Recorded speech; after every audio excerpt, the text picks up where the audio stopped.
Bismillahirrahmanirrahim. Assalamualaikum warahmatullahi wabarakatuh.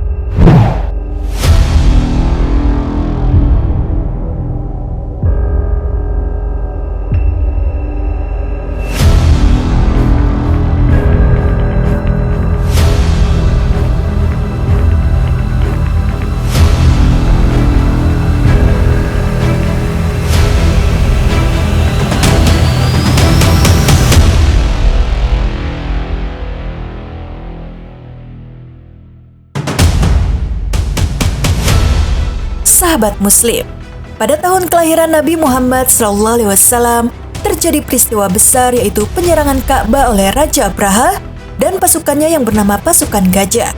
Peristiwa tersebut diabadikan dalam Al-Quran surat Al-Fil ayat 1-5.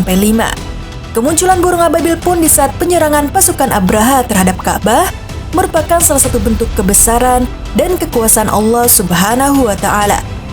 Lantas, bagaimanakah kisah penyerangan Ka'bah oleh Raja Abraha dan tentaranya? Serta apa maksud dan tujuan Raja Abraha yang dengan sombong ingin menyerang Ka'bah? Simak terus video ini, namun sebelum lanjut ke videonya, silakan tekan tombol subscribe dan tombol lonceng di bawah ini sebagai bentuk dukungan kalian agar channel ini tetap terus menyebarkan informasi seputar Islam. Dan terima kasih untuk yang sudah subscribe.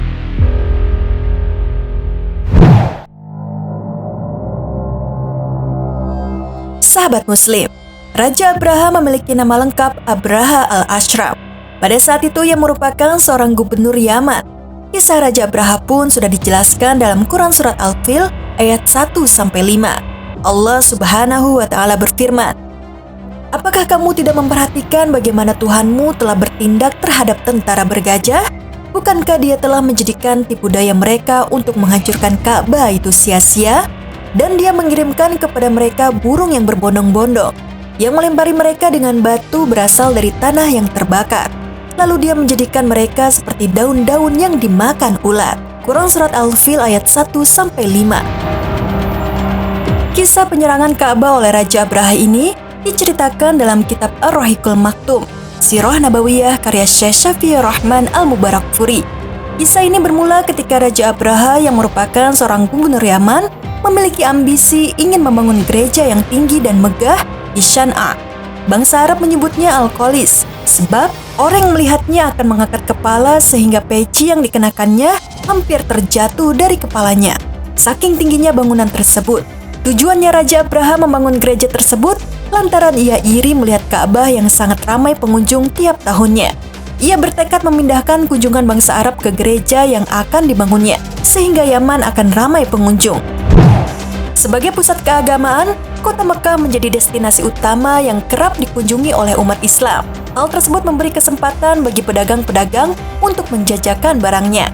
Alasan itu jugalah yang menjadikan Raja Abraha memiliki keinginan untuk mengubah pusat perdagangan tersebut ke Yaman.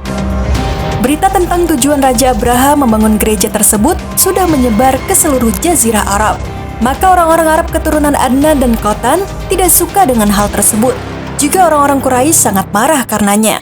Hingga sebagian dari mereka ada yang bertekad untuk membuat kerusuhan di gereja. Dia masuk dengan diam-diam ke dalamnya di malam hari, lalu menimbulkan peristiwa yang menggemparkan di dalamnya. Setelah itu ia lari pulang ke Hijaz. Ketika mengetahui perbuatan orang tersebut, Raja Abraha sangat marah, sehingga ia bersumpah akan menuju ke Baitullah di Mekah dan menghancurkannya. Ia segera menyusun rencana untuk menghancurkan Ka'bah dan mengerahkan pasukan besar, serta sebagai tunggangannya ia membeli sekawanan gajah yang paling besar untuk tunggangan para bala tentaranya. Perlu diketahui, dalam tafsir Ibnu Katsir menjelaskan, pada saat itu Raja Abraha membawa seekor gajah yang besarnya tak terperikan, yang diberi nama Mahmud. Gajah tersebut sengaja dikirim oleh Raja Najasyi kepadanya untuk tujuan tersebut. Bahkan menurut pendapat lain, selain gajah Mahmud itu ada 8 gajah lainnya. Dan menurut pendapat yang lainnya lagi 12 ekor gajah. Wallahu alam, hanya Allah lah yang maha mengetahui. Gajah tersebut akan dijadikan sebagai sarana untuk merobohkan Ka'bah. Misalnya mengikat semua sisi Ka'bah dengan rantai, lalu mengikatnya pada leher gajah. Maka gajah akan menariknya dan tembok Ka'bah akan runtuh sekaligus dalam waktu yang singkat. Ketika orang-orang Arab mendengar keberangkatan Abraha dengan pasukannya yang bergajah itu, maka mereka merasakan adanya bahaya yang amat besar akan menimpa diri mereka. Dan mereka merasakan bahwa sudah merupakan keharusan bagi mereka untuk melindungi Baitullah dan mengusir orang-orang yang bermaksud jahat terhadapnya. Maka bangkitlah seorang lelaki dari kalangan penduduk Yaman yang terhormat dan terbilang sebagai pemimpin mereka untuk mengadakan perlawanan terhadap Abraha. Orang tersebut bernama Zu-Nafar. Maka ia menyerukan kepada kaumnya dan orang-orang Arab lainnya untuk memerangi Abraha dan berjihad melawannya demi membela Baitullah. Karena Abraha bermaksud akan merobohkannya dan meratakannya dengan tanah. Seruannya itu mendapat sambutan yang hangat dari mereka. Lalu mereka berperang melawan Abraha dipimpin oleh Zu-Nafar. Namun pada akhirnya Zu-Nafar dapat dikalahkan. Ini tidak lain karena kehendak Allah Subhanahu wa Ta'ala yang bertujuan akan memuliakan Baitullah dan mengagungkannya. Zu-Nafar ditawan tetapi Abraha memaafkannya dan membawanya pergi bersama ke Mekah. Dan ketika perjalanan Abraha sampai di tanah orang-orang Kas'am, ia dihalangi oleh Nufail ibnu Habib al-Kas'ami bersama kaumnya yang memeranginya selama 2 bulan. Tetapi pada akhirnya Abraha berhasil mengalahkan mereka dan menawan Nufail ibnu Habib.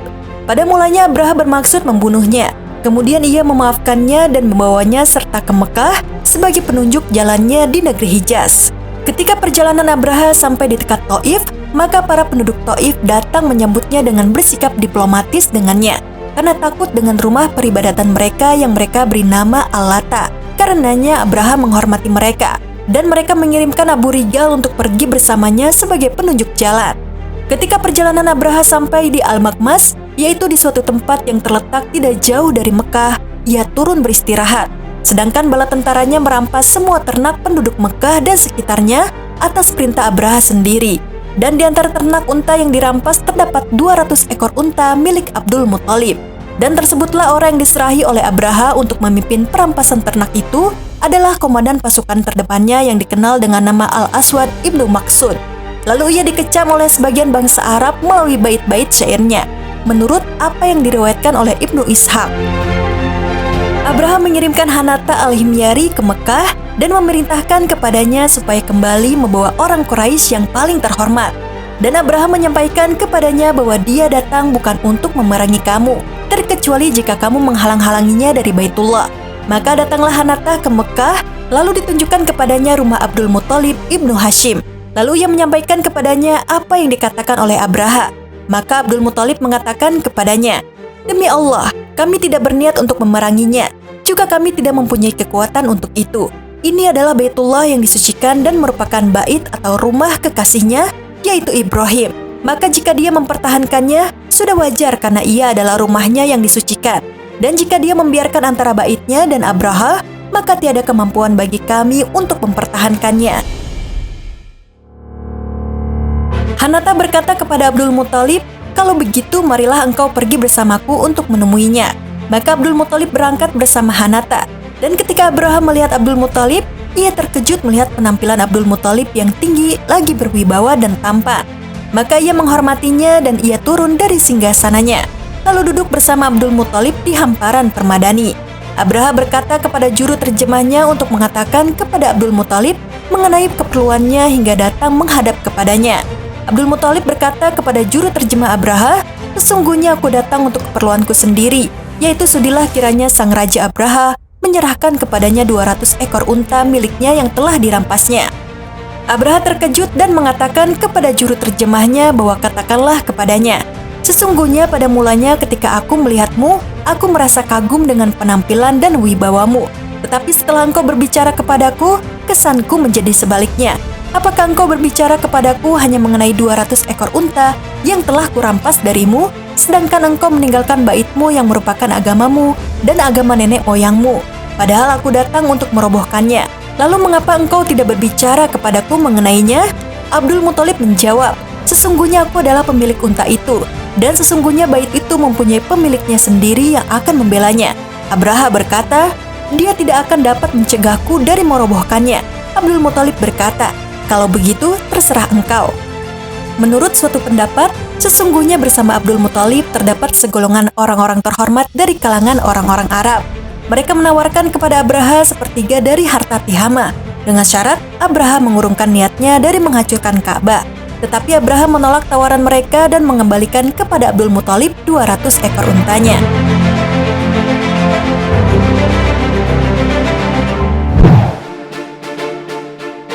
Abdul Muthalib kembali ke Mekah dan menemui orang-orang Quraisy, lalu memerintahkan kepada mereka agar keluar dari Mekah dan berlindung di atas puncak-puncak bukitnya karena takut akan serangan bala tentara Abraha.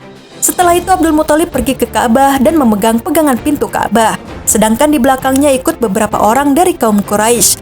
Mereka semuanya berdoa kepada Allah dan memohon pertolongan kepadanya dari serangan Abraha dan bala tentaranya. Bergegaslah warga Mekah meninggalkan kota, sementara Ka'bah tetap berdiri, tak satupun warga yang melindungi. Ya Allah, kami menyelamatkan diri kami, maka lindungilah rumahmu ini. Doa Abdul Muthalib di depan Ka'bah sebelum meninggalkan kota. Sementara itu, pasukan Abraha pun bergegas menuju Mekah. Hentakan kaki gajah telah membuat bulu kuduk warga Mekah merinding. Mereka berpikir inilah hari akhir bagi kota Mekah. Abraha pun memerintahkan untuk menyerang. Namun, tiba-tiba gajah-gajah enggan melangkahkan kaki. Mereka hanya terdiam dan enggan untuk menyerang. Meski telah dicambuk sang majikan, gajah-gajah itu berbalik arah dan enggan menuju Ka'bah. Gajah-gajah itu justru hanya berputar-putar saja di lembah Musahir, dekat Ka'bah. Abraha pun geram dan terus memerintahkan pasukannya untuk mencambuk gajah-gajah itu agar menurut. Namun, pasukannya kehabisan akal dan kelelahan menangani gajah yang menurut mereka telah terlatih tersebut. Saat kondisi seperti itu, terjadi peristiwa dahsyat yang diabadikan dalam Al-Quran Surat Al-Fil, yaitu datangnya rombongan burung ababil dari angkasa. Jumlahnya amat banyak dan mengerikan. Setiap ekor burung membawa batu-batu panas. Tiap-tiap ekor membawa 3 buah batu, 1 di paruhnya dan yang 2 dipegang oleh masing-masing dari kedua kakinya. Tiada seorang pun dari mereka yang terkena batu itu, melainkan pasti binasa. Mereka pun berlarian mencari tempat berlindung. Namun, tak ada yang selamat. Mereka binasa bahkan sebelum menyentuh sedikit pun jemari ke Baitullah. Pasukan Abraha binasa dan selamatlah Ka'bah. Quraisy dan orang-orang Arab Hijaz lainnya menyaksikan apa yang ditimpakan oleh Allah Subhanahu wa Ta'ala kepada tentara bergajah itu sebagai azab darinya. Dan Allah selamatkan Ka'bah hingga akhir zaman.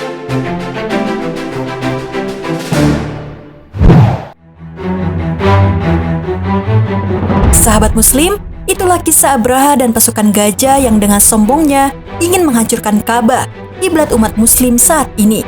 Semoga kita semua dapat mengambil hikmah dan pelajaran dari kisah ini. Amin ya Rabbal Alamin. Sekian video kali ini. Wassalamualaikum warahmatullahi wabarakatuh.